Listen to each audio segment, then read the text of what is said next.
Всім привіт! Так, підключив я зараз молот. Трошки тимчасово, бо бачите, шкаф керування валяється просто на землі. Я втикнувся в трьохфазну розетку, а тут у мене тимчасово така дуже технічна змотка. Пальцями там краще не лазити. Включаємо. Кнопочка.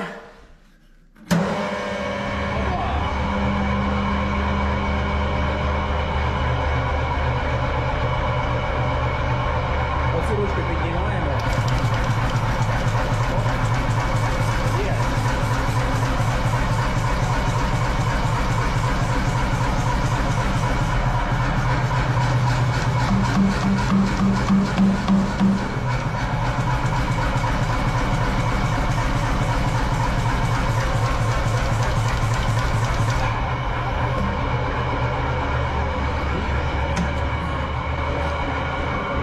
Так, як бачите, молот, в принципі, запускається, навіть б'є. Що у нас по віброопорах? Є нюанс. Я вже трошки постукав і при високих прицільних ударах молот починає їхати вперед трошечки. До речі, до цих віброопор продавалися такі захвати, пластинка кругла і два отвори, щоб зафіксувати положення вашого обладнання. Я вирішив їх не купляти, тому що вони досить прості і їх краще, простіше і дешевше буде зробити самому. Тим більше я ще не знаю, чи зможу я залишити молот на віброопорах, тобто чисто на віброопорах, чи мені все-таки прийдеться зробити як мінімум дерев'яний піддон висотою сантиметрів 15-20. Тобто міцний дерев'яний щит, який розподілить нагрузку від ударів на площину моєї стяжечки, а також ще додатково буде забирати вібрацію. Бо зараз, по-перше, у мене стяжка тут, наскільки я знаю, слабенька. Я зовсім не певен в тих будівельниках, які робили цю стяжку. Я вважаю, що вони зробили її погано. У мене вже є деякі тріщини в цих місцях. Я не пам'ятаю, частина з них була, частина цих тріщин. Можливо, вони з'явились нові. Подивимось. Бо ці тріщини є у мене і в цьому місці. Тут я руками зазвичай кую великим молотком. Таких тріщин немає. Хоча і тут є тріщини. Хоча тут взагалі ніхто ніколи не стукав. Коротше, стяжка погана. Чому я не хочу робити окремий фундамент, бо мені ліньки. Але, можливо, прийдеться, якщо я зрозумію, що вже ніяк треба буде копати окремий фундамент, я це зроблю. Просто я зараз ще пограюся із молотом і зрозумію, що це дійсно його місце, і мені не треба буде потім кудись його переставляти. І зараз я хочу спробувати зробити наступне. Я хочу зробити отвір. Отвір, ось у мене такий 40-й квадрат, сталь 45, квадратик такий. Ось у мене є інструменти, є ось така штука, щоб пробивати, є ось така штука одразу на палці, на держаку такому. А також є ще така формовочна штучка. Це, по суті, отвір для... Я потренуюсь зробити отвори для молотків. Деякі з вас можуть пам'ятати на старому каналі, дуже-дуже давно я отримав можливість купити великий набор класних молотків, які ніде не купити. Наприклад, ось цей молоток з цієї партії, ось цей молоток з цієї партії, ось цей молоток. Зазвичай велика проблема купити молотки, схожі на ось ці. Тобто молотки, які більш характерні для чеканної роботи, для чеканщиків, для бронників. І їх у наших краях просто не продається. Як бачите, горн я поставив на нове місце. Вже, здається, нагрілося. Ну що ж, запускаємо молот і спробуємо щось зробити в перший раз. Так, робота йде трошки невпевнено, тому що я не звик зовсім до цього молота. Тим більше його педаль керування досить високо, як на мене, а буде, мабуть, в майбутньому іще вище. Треба буде попрацювати над цим моментом. Ну і плюс я взагалі ще ніколи не пробував, і як бачите, я не можу стабілізувати цей прошивний інструмент.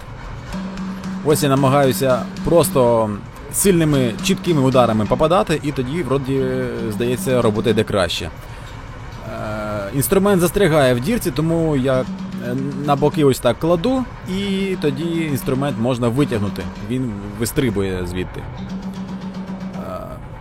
Це вже третє нагрівання було, це вже четверте, здається, нагрівання, і я досі прошиваю цей бідний отвір. Отвір вже пробитий, випала оця штучка кругленька, трошки погнуло детальку, тому я її проковую окремо, вирівнюючи. Хоча на молоті, до речі, байки стоять криво, тому тут не вирівнюю, і все одно буде трошки кривовато.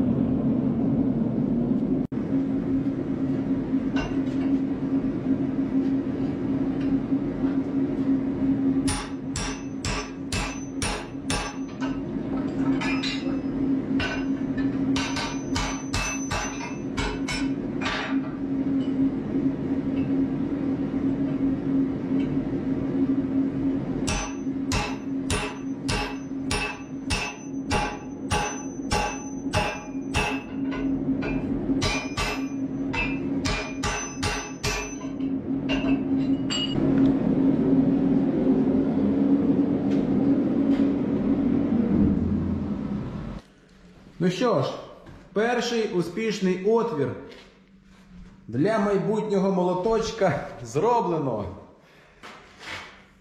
Так, я, звичайно, мабуть, тут і помилок понароблював, поки робив. Зрозумів, яких мені інструментів ще не вистачає. Так що зроблю, і буде це ще простіше робити, бо я стільки зайвих нагрівів зараз зробив. По ідеї, цей отвір повинен прошиватися за один нагрів. Просто треба приловчитися до молота, треба зробити підкладний інструмент правильний, і тоді все буде нормально. Да, молот поступово від'їжджає від вібрації. Як бачите, ось біле місце, це там, де він стояв, він рухається вперед. Треба звикнути до нього.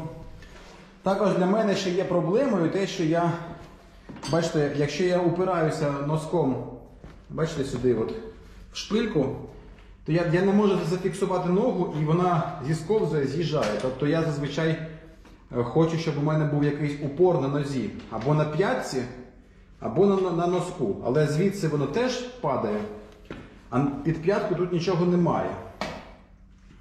Тобто зручно, коли ви поставили ногу і тоді поступово нажимаєте. Або навпаки, у вас, наприклад, стоїть на чомусь і п'яткою нажимаєте на педальку. Зараз я буквально у повітрі отак висить вона. Я на одній нозі стою, не можу опиратися на другу ногу. Тобто центр маси треба ловити, і це заважає працювати. Але якось я це все зробив. Ось це буде майбутній молоточок. Ось. Інша сторона. Спочатку мені перший раз взагалі було якось дуже важко. Бачили. Мабуть, з молотом не можна. Знаєте що? Я зрозумів, що треба впевнено, тобто поставили і впевнено вдарили. Бо якщо ви поступово починаєте там тюп-тюп-тюп, він підстрибує, ваш підкладний інструмент теж починає зістрибувати, і потім взагалі якась фігня. Треба, щоб бах, зайшло туди, і потім забило. Раз, два, три, наприклад, забило все. Ось такі мої зараз емоції від роботи з молотом. А, ось ця штучка випала, зараз штучка випала, зараз покажу ще. Да, коли ми пробиваємо отвір, ось це. Щас, фігуліна. Коли пробиваємо отвір, випадає така таблеточка, така фігнюшка. Зараз я роблю потоншення частин молотка біля бойків. Так зазвичай робиться, і так воно і красиво. Тобто ми при витягуванні довжини не збільшуємо масу молотка. А це, до речі, дуже важливо для таких робіт, як у мене, для бронника. Ось я вже пережав ці частинки, вирівнюю додатково ще раз. І тепер, до речі, видно, з чим молот реально гарно справляється. Бачите, я розганяю, тобто роблю потоншення, зменшую товщину, і він це робить дійсно ефективно. Щоправда, я трошки кострубато тримаю заготівку, тому що мої кліщі не підходять під цей діаметр. Фух. Так, що ж у нас вийшло-то? Що ж у нас вийшло зробити? Ну, вийшло ось таке, дивіться. Не все вийшло так, як хотілося, але це перші рази. Наявно видно, що мені не вистачає інструментів. По-перше, в мене кліщі, які не підходять. Бачите, я ледве берусь за заготовку. Треба, щоб кліщі були, які нормально обхватують. Бачите, як в мене рука стоїть. А треба, щоб ось так було. Це по-перше. По-друге, ось ці вигини треба, щоб вони мали більший радіус. Бо зараз вони для цього розміру молотка вони занадто маленькі. А треба, щоб виходило, ну, приблизно, не знаю, ну, приблизно ось такий радіус я би хотів, щоб був, наприклад, да? Бачите, який він. От. Треба інший взяти, зробити. Але навіть при всіх моїх невдачах це все, ну, досить легко правиться болгаркою. Це, звичайно, робота не кваліфікована, як ковальська, але це можна легко зробити і там важко помилитися. Хоча це займе якісь зусилля, а також час. Тобто повигризати, повирівнювати ось ці всі нерівності і кострубатості, некрасивості. Хоча, в принципі, можна, якщо за красотою немає сенсу гнатися, то навіть в цьому варіанті це молоток, який може працювати. Там два бойка різних, є витягнута форма, причому форму можна іще навіть дотягнути. Ну, чесно, мені не хочеться працювати на молоті перші рази і ще з незручним інструментом. Це може погано закінчитись. Тому я краще побережусь, підготую краще нові інструменти. Бачите, я таку на швидкоруч зробив оцю таку полуциліндричну обжимку, чи як вона називається, і навіть, ну, я вже не встигав, у мене деталь була гаряча. Бачите, як нерівно. Ну, поправлю. Треба обзаводитись підкладним інструментом, який реально прискорює і спрощує роботу коваля, ну, в рази. Зараз я бачу, наскільки я погано роблю, наскільки я раза в 3 чи в 4 витрачаю більше нагрівів, чим взагалі треба. І отримую не той результат, який повинен отримувати, ну, справжній професійний коваль.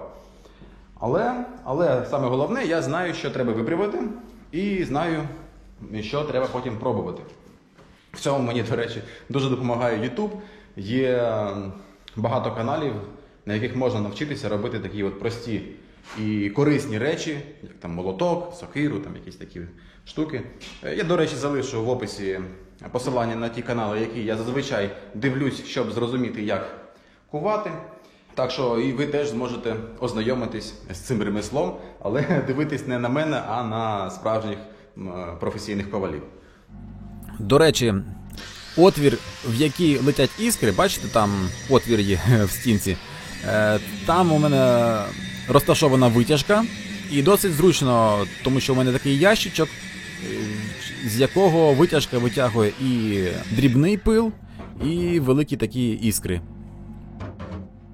Мені в роботі допомагає інструмент від компанії Intertool, за що їм дуже велика подяка. Ця болгарка в мене вже досить давно, ви могли бачити її на багатьох відео, і я всередину ще не заглядував. Вона з перемикачем швидкостей, що дійсно спрощує іноді життя. Мені це дуже подобається. І поки що саме ця модель, поки що на цей час, на цій дистанції по часу, скільки я працюю, вона не поступається аналогічним Makita. Досить цікавий експеримент. У мене тут, до речі, повинна бути зараз навіть дата початку використання. Так, да. 14.08.2021 я почав нею працювати. Да. У мене тут написано накарябано. Мабуть, не видно, бо я так акуратно накарябав. Я майже на всіх болгарках так роблю, щоб розуміти, наскільки взагалі рентабельний інструмент. Тобто на макітах на всіх своїх це все понакарябано і на інших інструментах. Багато експериментів у мене було невдалих. Тобто болгарка просто здихала там, менше, ніж за рік, і це, як на мене, ненормальний показник. Болгарка від Intertool дійсно працює і робить корисну роботу. Можу порекомендувати вам набор інструментів, там де у нас тріскачки, викрутки. Дійсно незамінна штука, особливо якщо у вас йде якийсь ремонт, будівництво, є машина, якщо ви займаєтесь якимись такими молотами, такими штуками, реально спасає регулярно. Все є, різні варіанти всього. І завжди під рукою, я дуже задоволений, плюс воно не розвалюється. Якось мені по відчуттях, здається, що це надійний інструмент. І, до речі, хочу зазначити, що деякі речі у них я вже просто купую. Тобто я не чекаю, поки вони мені там пришлють на огляд або на перевірку. Тому що ціна-якість в багатьох моментах просто краще, ніж у конкурентів. Тому зверніть увагу на компанію Intertool. Красиві і рівні, плавні лінії можна зробити, мабуть, тільки завдяки ось такому гріндеру. Так, звичайно, можна щось наболгарити, але скільки б я не пробував, прямо класно виходить зробити на гріндері. Хоча це, звичайно, не обов'язково для інструмента. Можна взагалі залишати просто відбили, відтягнули і все, можна працювати. Просто це вже такий мій такий фетиш. Ось получився такий от молоточок. Бачите, чому я переживав, що такий кострубатий оцей перехід вийшов, перешийок? Тому що мені прийшлося більше знімати, ніж я планував. Тобто я хочу навчитися робити так, щоб слесарки було мінімальне, щоб воно одразу так витягувалось, хоп, і все. Я вже зрозумів, які мені підкладні інструменти треба зробити. Так що поступово я це все пороблю і покажу вам. Не знаю, була у мене ідея навіть робити такі молоточки на продаж, бо я якось навіть пробував замовляти, зараз покажу, які я замовляв, які мені робив інший коваль, але якось мені не дуже сподобалось. Хоча інструмент, в принципі, робочий. Ось, дивіться, в якому вигляді я отримував ті молоточки. Зараз. Це дуже давно, колись я собі поназамовляв, щоб зробити необхідні.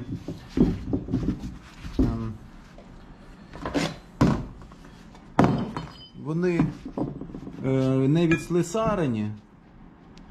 В принципі, мабуть, на відео вони нормальні, вам може здатися, але якщо там перевіряти по центрах, досить часто вони не розцентровані. Не знаю, чи видно тут, чи не видно. Мій теж, до речі, не ідеальний, здається, але, якщо так дивитись, вроді би і більш-менш. Бо я перевіряв і пробивав його, щоб він вирівнювався. Це не всі молоточки. Тобто, не знаю, якось... Розумієте, я понадивлювався, як роблять професійні ковалі.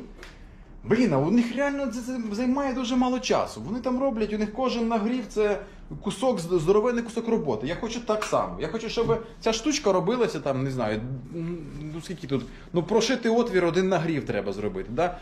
Протягнути одну штучку і другу штучку, в чорнову, наприклад, теж один нагрів повинен бути. Ну і все, і щоб залишилась тільки слісарка і все. Тобто, по суті, треба навчитися в 2-3 нагріви робити класний молоток. Я цього поки що не вмію. Я вважаю, що цього можна навчитись робити, тому я буду до цього йти.